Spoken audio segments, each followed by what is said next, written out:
Welcome back to the Make Time for Success podcast. This is episode number 116. If you're struggling with your habits, I want you to know you are definitely not alone. And I also want to say you should not be hard on yourself because habits are a totally complicated affair. They involve a lot of energy shifts and dynamics. And I believe, and I have seen that we need to understand both energy and dynamics and how to manage our energy and our dynamics when we are wanting to start a better new habit, or if we want to just stay consistent with the habits that we've already established. I've got everything you need to know about habits, the mistakes you might be making, and how to set yourself up for success with your habits in this episode. Let's go listen to the episode now.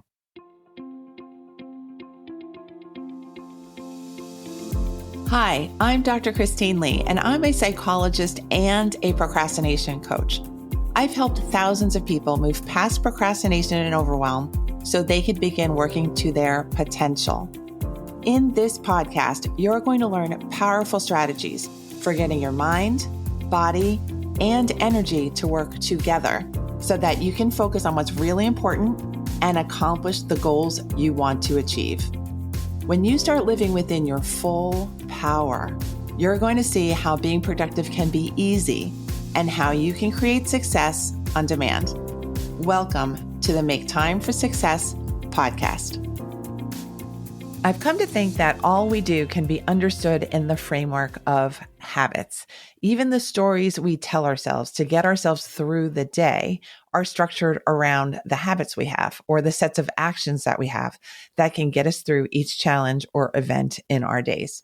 And because I'm all about making things easier for myself and everyone that I come into contact with, I've become pretty focused on really understanding how habits work and how we work well and not so well when we operate with our habits. And so today I thought I would share with you some of the most common mistakes that I've noticed when people are setting up their habits.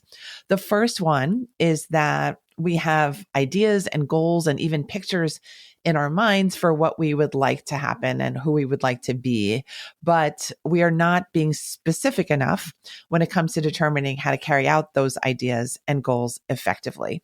So basically, we're not being specific enough. We're not seeing these plans as truly being ours. We're not owning them. We're not seeing them as being tangible, doable activities or actions. They're more ideas. And we're saying to ourselves, oh, it would be really nice if I could, instead of really seeing the end picture and seeing that picture as being truly ours. We also see them as being really in the distant future, so far away from us in time that we feel in some ways that we don't have to act to get there on a day-to-day basis. And guess what happens when we take that attitude? Time goes by, time drifts by, time speeds by. And an example of not being specific enough is, I would say, the idea of wanting to own your own home. This is something that's a very common desire for people. And we all know that it's a possibility for most of us in our lives. But if you've never owned a home before, all you think about is the difficulty, the paperwork, the payments, the loss of the freedom of being in a rental, the agreements that you have. But all that is not as important as really deciding that owning a home is really possible and really going to happen for you and to you, and it's going to happen soon. When we keep our goals as distant future type of goals, we just end up failing to do the daily work that's required. So tip number one, remember to be really specific and time-based when you set up your goal. The second mistake that I see people making is not having a plan. What habits are you going to need to put in place on a daily basis or on a weekly basis to get your goal? What will need to be changed in order for your habit to really be successful? What will you do if, lo and behold, you skip a day or you ignore the habit or you forget about it? You forget about it accidentally or on purpose. All of these things need to have a plan so that we can address our resistance. We can address the fact that none of us are perfect and we can still stay on that plan to get to our goal. How will you cope and handle your feelings if you don't get what you want in the end, or if things move more slowly than you expect, or if things become more difficult than you were originally set up for? All of these things need a plan. So an example of a good plan to have would be stating the very specific goal and a very specific intended time frame. Noting what needs to be set up for the habit to succeed. Do you need a certain weather pattern? Do you need certain people to be there with you, et cetera, et cetera? Another part of a good plan is committing to yourself that you will be willing and able to do what it takes to see your goal through to its completion. You need to be committed to the goal, full out, no doubt, really saying to yourself, this is going to happen. And the last piece of having a good plan is having a backup plan for when emergencies happen, when distractions come into play, or if you happen to lose motivation for whatever reason. The third mistake that I see people make when they are setting up habits is that they don't have a way of being consistent, or they're not being consistent. It's quite easy to know what might be better for ourselves, but it's quite another matter to know how to carry out our daily actions so that we're actually consistently working towards our habit goals. The habits are easy in concept, but they can feel more difficult when it comes to daily implementation. And I think we've all been there. We've all been in that spot where we've wanted to build muscle or build a new habit or have a new diet or have a new work plan. And then Wednesday comes and all of a sudden our motivation is gone. So the good news is that consistency is something that we can absolutely train ourselves to have and to do. And when we learn to show ourselves how to be reliable with ourselves, that one skill gets to be repeated over and over and over again. You can use it for the rest of your life. This is such a valuable skill. I cannot overstate it. It's so, so, so valuable. So invest your effort and your time and energy into developing the skill of being consistent. So what does it take to be consistent? I have some ideas here. First thought is that you need to have the inner belief that you are able to change yourself and tolerate the stress that comes whenever you're wanting to make a change. You have to believe that you're strong enough to get through any sort of habit shift or action shift that you're planning for yourself. Believe in yourself. Really, you can do this. Another tip that I have for you for being consistent is that you need to have a plan for how to know when the action is actually taken.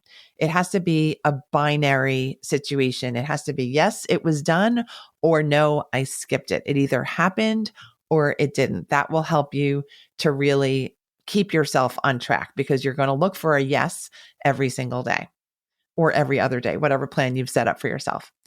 The third tip here is that you need to be committed to do the behavior no matter what the circumstances are. If it's raining, you do it. If it's snowing, you still do it. If it's sunny, you do it totally with pleasure.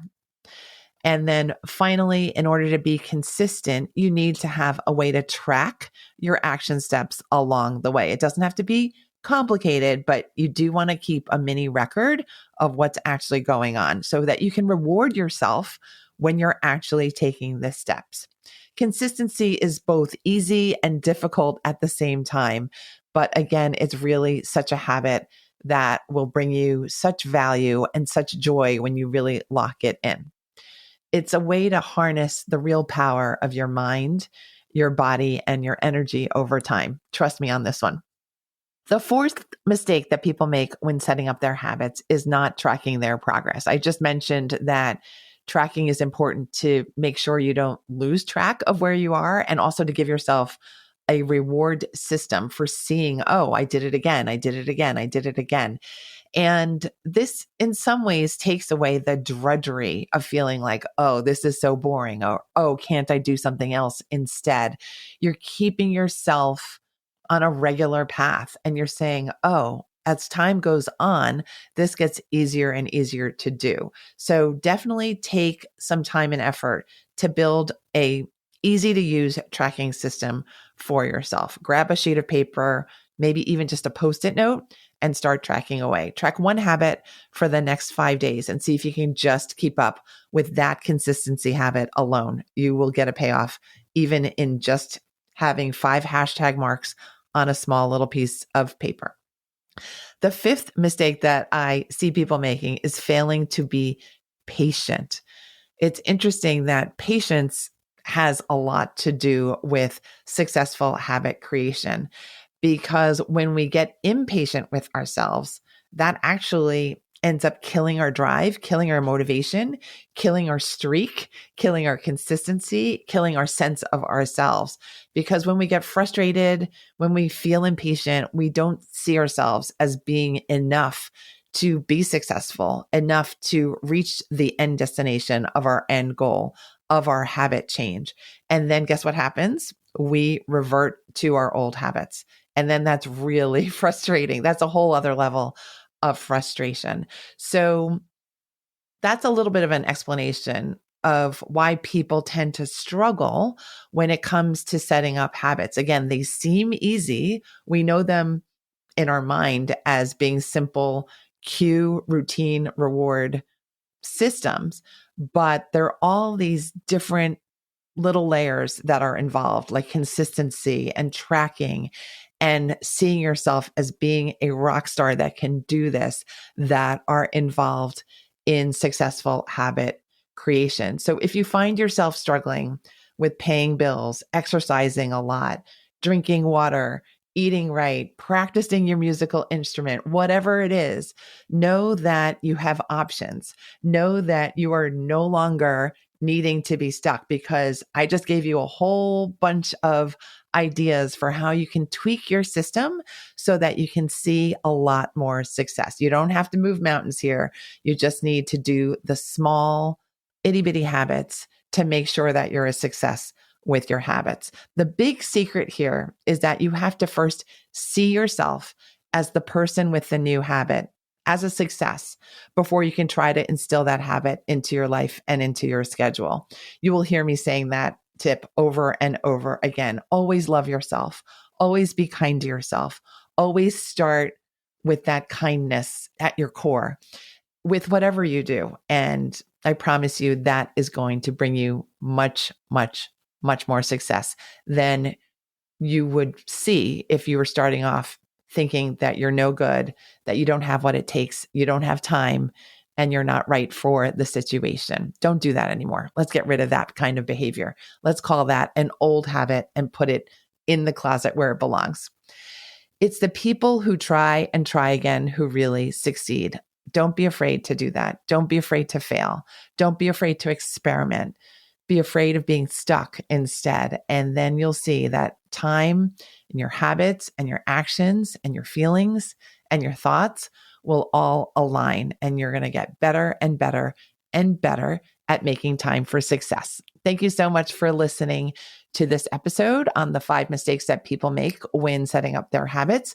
If you would like more assistance with your own habits, I invite you to join me inside the Procrastination Coach Facebook group. It's a free group. There are about 5,000 people in that group right now. I would love to have you in our community there. It's really lovely. And just go to Facebook and look up Procrastination Coach Facebook group. And I'll see you next week when the next episode drops here on the Make Time for Success podcast. Take care. Thank you for listening to this episode of the Make Time for Success podcast. If you enjoyed what you've heard, you can subscribe to make sure you get notified of upcoming episodes.